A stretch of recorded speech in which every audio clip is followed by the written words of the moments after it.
For brands such as BMW, the transition from internal combustion to electricity is a contentious one. After all, can the ultimate driving machine actually survive without an engine? The BMW iX3 has been called the most important vehicle in BMW's history. That's hard to argue with because this is not just an electric mid-size SUV, but the start of a product revolution underpinned by a whole new design and technology process called Neue Klasse.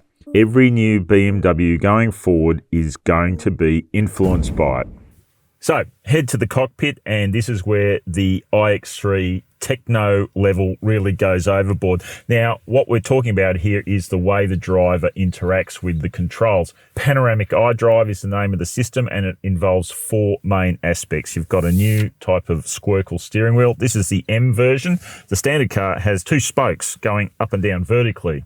And like as weird as that sounds, you can do that because there's no instrument cluster here on the dashboard. Instead, you get panoramic vision, which stretches from pillar to pillar, providing your vital information such as speedo and so on. Floating above the dashboard here is the central touchscreen, and then you also have a 3D head-up display.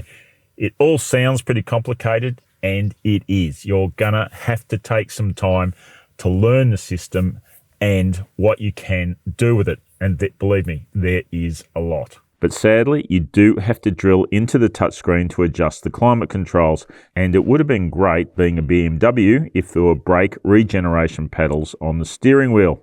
Not only is it important, but hideously expensive. Since 2021, BMW has spent 17 billion euros developing Neue Klasse, and that's before the model rollout begins. What we're looking at here is the very first Neue Klasse model, the BMW iX3 50 xDrive.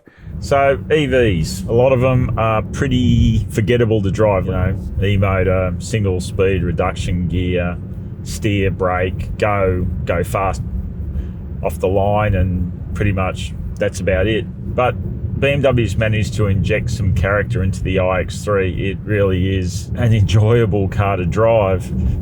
And there's a lot of, PR around from BMW about the heart of joy and the way the computer system oversees and integrates software and hardware, and the thing handles, steers, brakes and goes. But you know what? There's some validation here in the driving. And I'll highlight one thing in particular, which is the braking.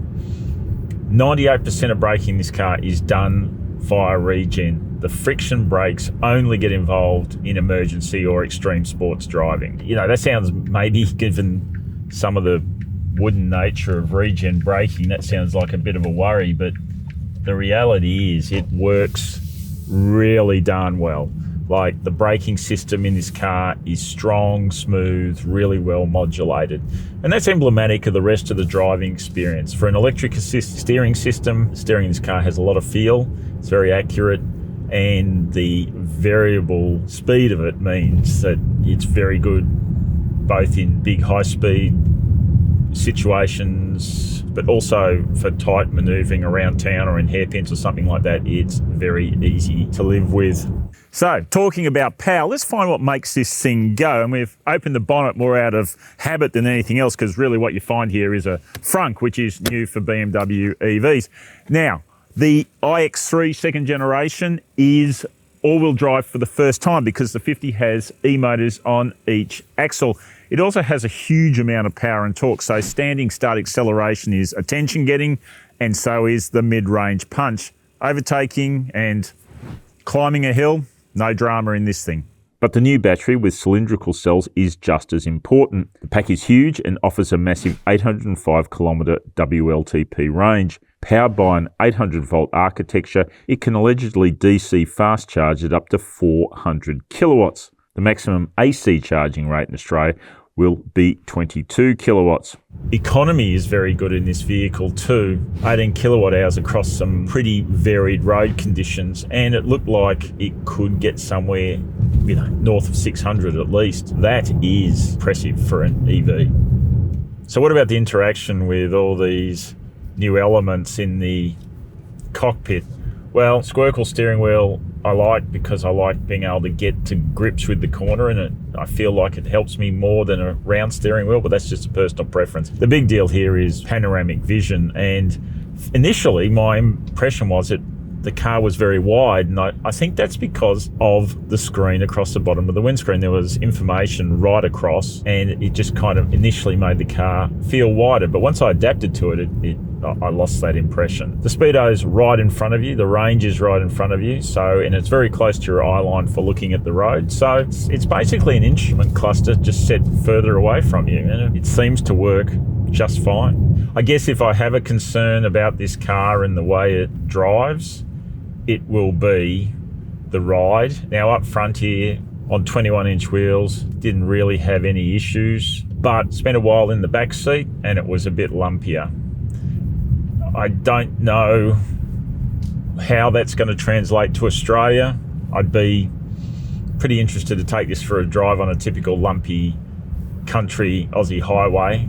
It might turn out to be a little bit uncomfortable in the rear, but I don't want to presuppose there. Let's wait until the car arrives next year and figure that out. It was a little bit concerning though that the marketing people from BMW were saying how rough the roads are here where we're driving the car near Malaga in Spain, and the reality was they're as smooth as a baby's body compared to what we get in Australia. So anyway, we'll see what happens. Unlike much else here, the exterior is not radical, except for the way the light replaces metal in the grille. Even the kidneys are lit rather than shaped from chrome, and you can tailor the light signature. BMW calls it orchestration.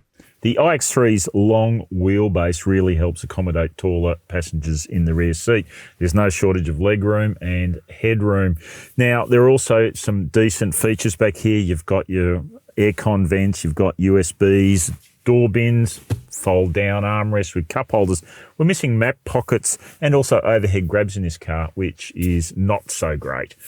This car, by the way, is an M Sport Pro, so you've got a different leather trim in here and also these single piece sports seats. Right, open the power tailgate, and what you find is a 520 litre boot. Now that's pretty spacious. It's now under the floor, as is common with EVs, no spare tyre. Sadly, a couple of my colleagues from Australia found out to their cost what an impediment that can be when they got stuck in the Spanish mountains for a few hours when a tyre went bang. Now, the good news is, well, a partial compensation anyway is for Australia, we are going to get run flat tyres.